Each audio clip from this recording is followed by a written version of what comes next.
bonjour. Qu'est-ce qui vous amène? Alors, je travaille dans le cinéma. Ça va être génial comme métier. Je suis scénariste. Si vous voulez. Et donc, l'URSSAF m'a demandé mon numéro de SIRET par rapport à la TVA qui est retenue par mes EPO. L'EPO? Bon, au départ, j'ai voulu obtenir l'AAS de PE, enfin de FT, puisque ça a changé. Non. Une question que je me posais, c'est savoir si en tant qu'AA, j'avais droit à la TMP auprès de la CPAM. Non mais attendez, je vous arrête tout de suite. Je comprends rien. Personne ne comprend rien.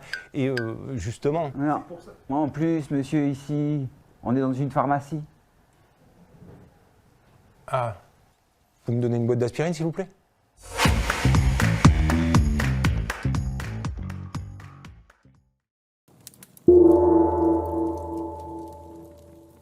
Qu'est-ce qu'un professionnel? Si la notion d'auteur professionnel n'a pas d'existence juridique, les pouvoirs publics examinent pourtant et depuis longtemps la professionnalité des auteurs et autrices selon un critère. Par exemple, le Code de la Sécurité sociale prévoit que pour avoir accès aux prestations sociales, les artistes-auteurs doivent avoir tiré de leur activité artistique des ressources au moins égales à 900 fois la valeur horaire du SMIC, soit environ 9 000 € de droits d'auteur. Et par ailleurs, l'atteinte de ce seuil de rémunération crée une obligation de cotiser au RAP qui n'est autre que le régime de retraite complémentaire des artistes et auteurs professionnels. Durant la crise sanitaire, il est apparu nécessaire de soutenir en priorité les artistes-auteurs pour qui l'activité était dite professionnelle.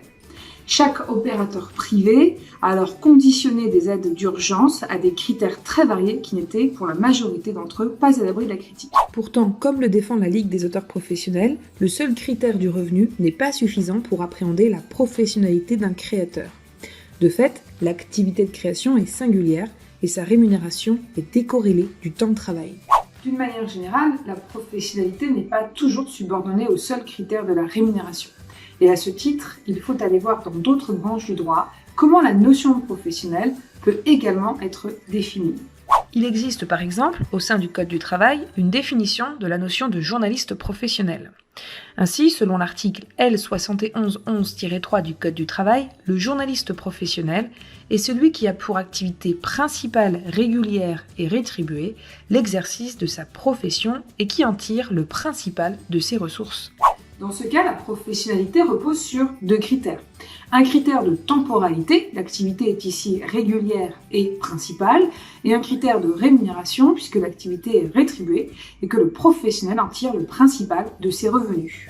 D'autres secteurs proposent des définitions différentes, et sans doute beaucoup plus souples. Par exemple, une loi de 1970 crée un statut pour les professionnels de l'immobilier. Elle s'applique aux personnes qui, d'une manière habituelle, se livrent ou prêtent leur concours, même à titre accessoire, aux opérations portant sur les biens d'autrui et relatives à l'achat, la vente, la recherche, la location d'un immeuble. Ici, la professionnalité repose sur le seul critère de temporalité. D'ailleurs, le caractère principal de l'activité n'est pas exigé et on admet parfaitement que l'activité professionnelle puisse être exercée à titre accessoire.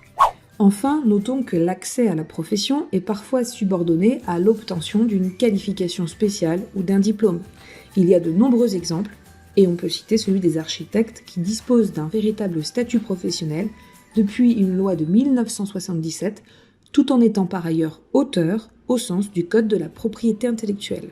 Leur exemple prouve parfaitement que l'existence d'un statut professionnel ne dénature en rien le droit d'auteur.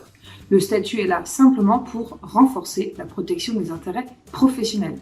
Le droit d'auteur est donc parfaitement compatible avec l'émergence d'un statut professionnel. En résumé, il existe de nombreux critères de professionnalité possibles. Le critère de la rémunération, avec l'exigence ou non d'un seuil ou la référence à une rémunération principale.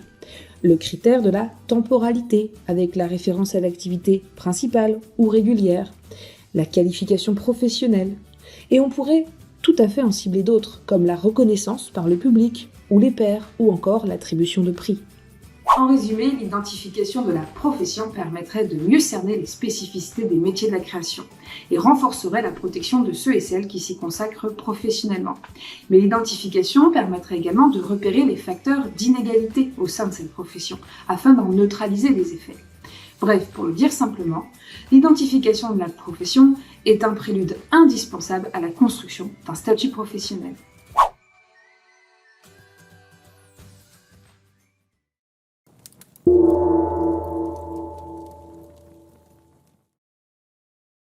On est entre 7 et 8,5%. Voire 5-7 ouais, en jeunesse. c'est ça. Mais parce que nous, on n'est pas rassemblés. Je pense que le Oui, c'est parce que ce sont les éditeurs qui ont... Ce sont les commerciaux et les éditeurs qui ont imposé ça, ce ne sont pas les auteurs. Et puis les Et éditeurs, quand ils sont tout le temps en train de pleurer en disant moi j'ai pas d'argent, machin. C'est le producteur qui est le moins bien payé et le distributeur qui fait toute la marge. Mais comme nous on n'a pas de tracteur pour bloquer les routes, et ben on n'a qu'à bloquer les routes et les ronds-points avec des bouquins. Avec des claviers d'ordinateur.